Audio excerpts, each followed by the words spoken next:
All right, in this video, we're going to be focusing on GoDaddy configuration and email configuration. Now, the reason I popped in here as I'm purchasing this last domain and setup is to show you one thing. Let me purchase this real quick and then I'll show you what that is. So it's really important to note that I did this individually. Write this down. I purchased each domain by itself, added the 2 Microsoft Office Essentials to that domain, and then click continue and set them up per domain. Do not try and load up your cart with a whole bunch of domains. Here's what I wanted to show you. Once you add a second and a third domain, it'll give you the option to link domains. And I've already linked the first 2. I'm going to link this third one. I'm going to go ahead and do the same thing here that I did in the others. And now all of the domains should be linked so that you can control a lot of the same stuff from one single dashboard. All right, so now I've got 6 emails that are set up. These 2, they're still setting up. But let me show you what's next as those are setting up. So starting from the top here, I'm just also going to record all of these different emails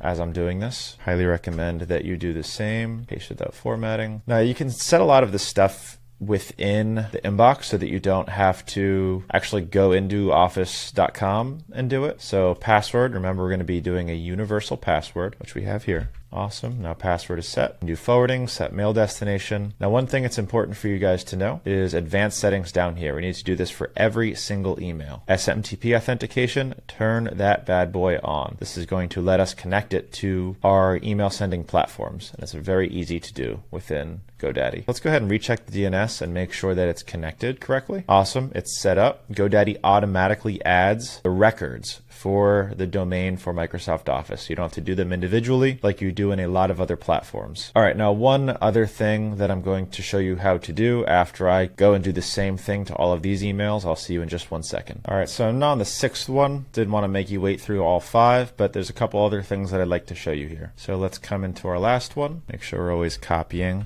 so that we're saving all of this. We're also going to be updating the recovery email to that email that we created. And make sure that you do recheck DNS last. It's just a good step in this formula because it brings you back to the dashboard. So I would go password update, advanced settings, turn on a SMTP authentication, and please follow all 3 of these steps for each email. Now it's on. Now we're going to go ahead and recheck the DNS. Make sure to recheck the DNS on every single one. All right, awesome. We're back here.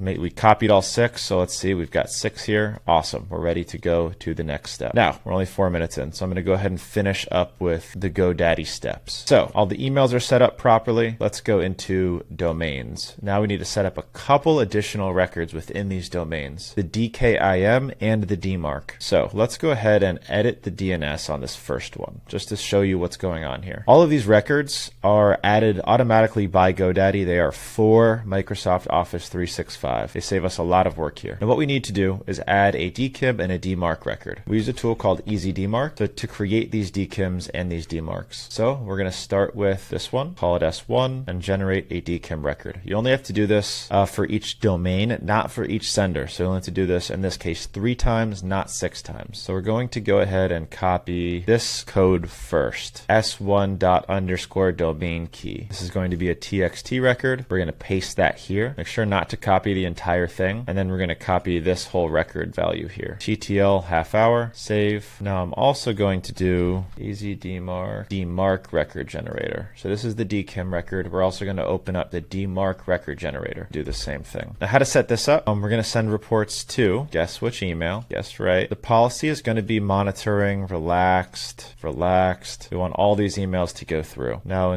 we're going to set the failure reporting options to 0. You can take a screenshot of that if you need or come back to reference it. All right, so now we've got the DMARC record. I'm going to go ahead and copy that DMARC record and put that into the DNS. Now for name _DMARC, if you want to copy that, it's available right here, and then paste that value, save. So now we're going to go ahead and do the same thing for our other 2 domains. In addition to the DNS records, we're also going to set up domain forwarding. I'm going to show you how to do this. I'm just going to do one more with the DKIM and DMARC records so that you can see exactly what we're doing here. All right, let's add a couple records. I'm going to add them both at once here. TXT, same thing. Here's our DKIM. Now let's do our DMARC.